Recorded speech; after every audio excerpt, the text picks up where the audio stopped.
Hi everyone, I'm Marcus Grimm. Right now we're seeing a shift in warehouse strategy, especially in markets that are moving into hypersupply. It's no longer just about how much space you have, it's about how smartly you use it. We just published a new piece on the SimWell blog that looks into what that shift means for warehouse planning and why simulation is becoming such a critical tool. To dig deeper, I'm here with John. I'm going to ask him a few questions about what he's seen on the ground and how simulation helps teams make smarter decisions in this kind of market. Hey, John, how are we doing today? Fantastic. Thanks, Marcus. All right. We've been in a very much an expansion market for the past several years. But, we're seeing some stress in the real estate market, which brings us into the situation that's known as hypersupply, a little bit more space than we know what to do with.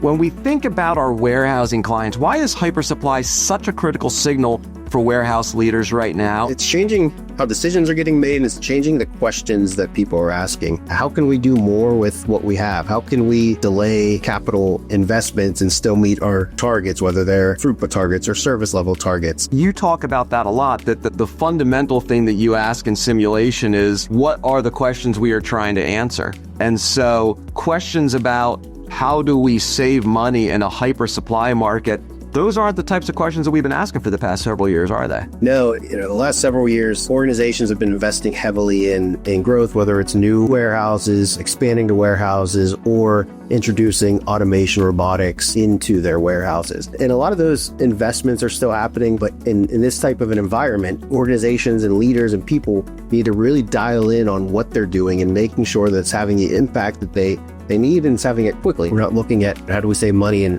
5 years. It's how do we make a difference in the P&L today? John, you've been working in simulation for a long time. Looks like the economy is going to be slowing down a little bit. Is simulation any different in a recessionary period than it would be when the economy is really on fire? It is different. It is equally as important and equally as valuable. But what's different is the questions that we ask of the simulation, the expectations that we have of simulation. Leaders, operators, planners, in this type of an environment, they need to get the most out of what they have. Looking at the recent blog post and the report from Dr. Glenn Mueller, it shows that when it comes to industrial real estate, we're reaching periods of hypersupply, which general indication that the economy is slowing down a little bit. I'm curious, the conversations you're seeing with your customers, are you seeing more people looking for simulation to help them with a business slowdown? Are you still seeing just as many people into expansion? What's the tenor of the market on your side right now? We're seeing both. In the last 2 weeks, I can think of probably 4 or 5 different conversations with businesses in different places. They need to make changes to meet the goals of the business. But then we have other organizations that are continuing a fast pace and making similar investments in robotics, automation,